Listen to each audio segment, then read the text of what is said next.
এইদৰে নাখালে বুলি আমি কেইদিন যে ব'লা ভিতৰলৈ ব'লা কিবা এটা খাই ল'বা ব'লা। তুমি মোৰ খোৱা কথা চিন্তা কৰিব নালাগে মহিতে।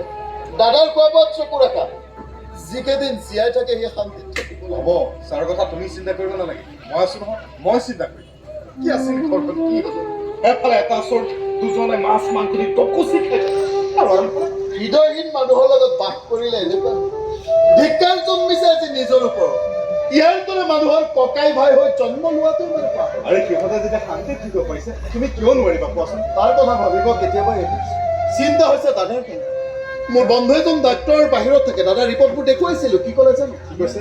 অতি সোনকালে দাদাক বাহিৰৰ হস্পিটেলত ভৰ্তি কৰিব নোৱাৰিম। হয়তো দাদাক আমি হেৰুৱাব লাগিব। কমেও 10-12 লাখ টকাৰ প্ৰয়োজন। ক'ত পাম ইমান টকা? অঞ্জন খুৰা সঁচা কথা কোৱাচোন, দেউতাৰ অসুখটো কি? এয়া নাৰাই পৰি তেনে সাধাৰণ লোকো ভাল হৈ যাব। সাধাৰণ অসুখত চিকিৎসা কৰিবলৈ ইমান টকাৰ প্ৰয়োজন নহয় অঞ্জন খুৰা। মই চব শুনিছো, দেউতাৰ ডাঙৰ কিবা এটা হৈছে। আহা কৈছো নহয় তেনে সাধাৰণ লোকো ভাল হৈ যাব। মই আছো মোৰ শপত অঞ্জন খুৰা, মোক বাকী নিদিবা। কোৱা দেউতাৰ কি হৈছে? তাৰ ভৰিখনত কেঞ্চাৰ হৈছে।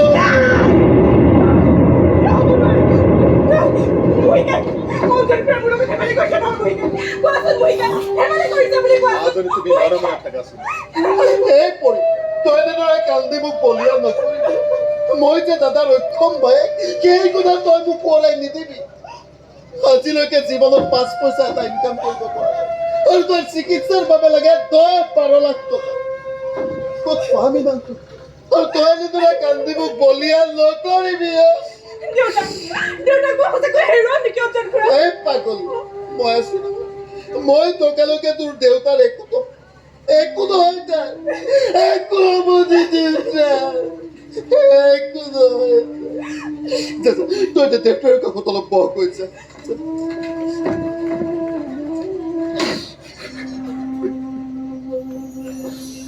মই কাই তুমি ভিতৰলৈ যোৱা। মোক অলপ অকলশৰে থাকিবলৈ দিয়া। হ'ব দিয়া।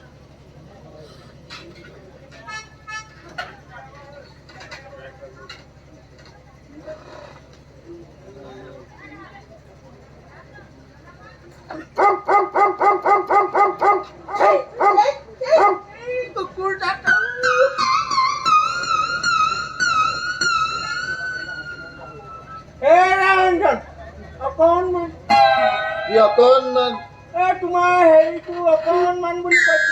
ই তোমাৰ হেৰিটো অকণমান তোমাৰ দেহাটো অকণমান ভাল পাইছেনে কৈছো? বহক। কপীয়া স্বভাৱবোৰ নগ'ল, সেইকাৰণে কুকুৰে পিছ নেৰে।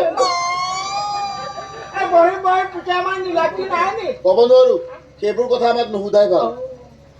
জানো দিয়া, এইবোৰ সকলো শনিৰ কৃপাত হৈছে বুজিছে নাই?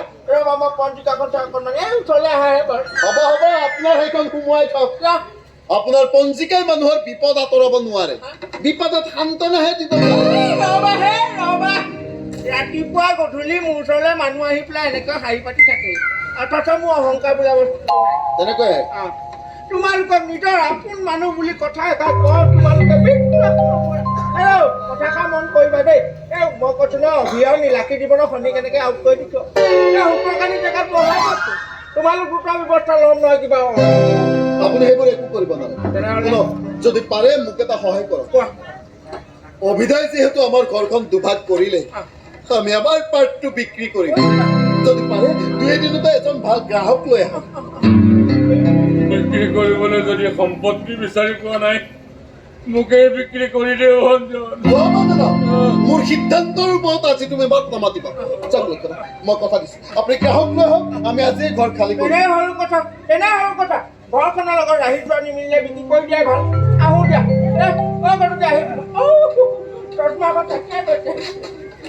তই কি কৰিবলৈ ওলাইছ অঞ্জন? জন্মৰ ঘৰখন তই আমাৰ জন্মৰ ঘৰখনৰ চেহেৰা অভিনয় কেতিয়াবাই সলাই দিল। এতিয়া ইয়াৰ এখন বেৰো আমাৰ জন্মৰ সাক্ষী হৈ থকা নাই।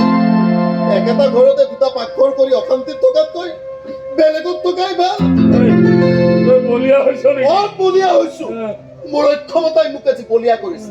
টকা লাগে, বহুত টকা লাগে। কেইখন ঘৰত সোমাই থকাৰ মুহূৰ্তকৈ তোমাৰ জীৱনৰ মূল্য মোৰ বাবে বহুত বেছি দাদা। মই তোমাক হেৰুৱাব নোৱাৰো।